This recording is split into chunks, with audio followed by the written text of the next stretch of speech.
اليوم جبت لكم واحد غريبه كتذوب في الفم، كنتمنى انكم تجربوها. صراحه كتجي غزاله غزاله وسهله، والمكونات ديالها كلشي متوفرين في الدار. يلا هم معايا المقادير.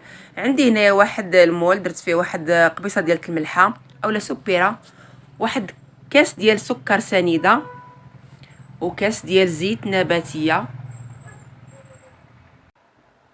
وواحد شاسي ديال الفاني من فئه 7 غرام. صافي كنخوي هادشي وكنخلطوه مزيان باش ينسجم ليا داكشي مع بعضياتو، كيذوب شويه السكر.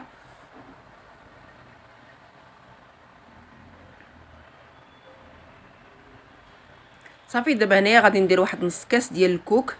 دائما كنعبر بالكاس ديال العنبه، نص كاس ديال الكوك. والكوك خاصو يكون نوعيه جيده باش كيكون ميدم، ما يجيبش الحلوه ناشفه ويكون رقيق. وعندي واحد شاسي ديال الفلان ديال كراميل، فلان صغير كاع، كنخويه حتى هو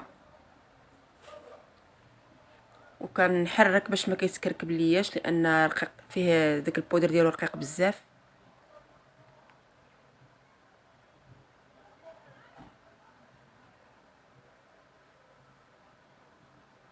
صافي وهنا كندير واحد الكاس ديال دقيق الفورس اللي كنكون مغربلاه من قبل. من طبيعه الحال ضروري تكون نوعيه جيده باش تطلع لنا غريبه ديالنا تجي زوينه. وصراحه هاد الغريبه راه كتجي زوينه وكتجي فتيه كتذوب في الفم. كنزيد الكاس الثاني. دائما دقيق على حسب النوعيه ديالو. واحد 2 شاسيات ديال الخماره فاني حتى هي ايديال من فئه 7 غرام، وكنخلط كلشي مزيان.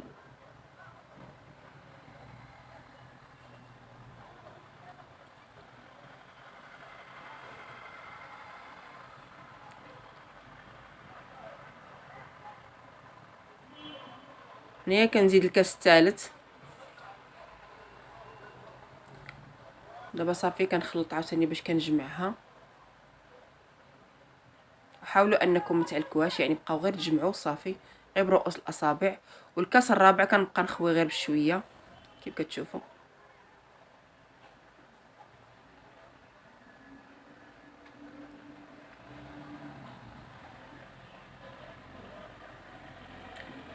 هانتوما كنحاول ما نعلكهاش غير نجمعها وصافي.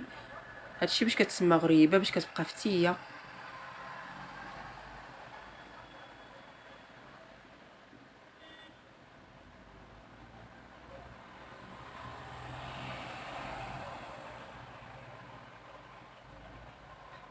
صافي هنايا هي تجمعات ليا صافي. هذا هو القوام ديالها، كيكون رطب كيف كتشوفوا، ما كيكونش قاصح باش كنشكلوها كيف ما بغينا. صافي هنا كنبدا نشكل الكويرات ديالي، وغادي نبدا نوجد ندير في القصديره ولا في اللاطه. كندير هنايا شويه ديال السكر كلاصي سبيسيال، ماشي سكر كلاصي غير العادي سبيسيال.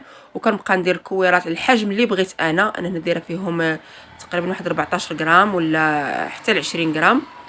هانتوما كيف كتشوفوا ضروري كنكركبوه مزيان وكنتكيو على داك، كندخلوا فيه هذاك السكر مزيان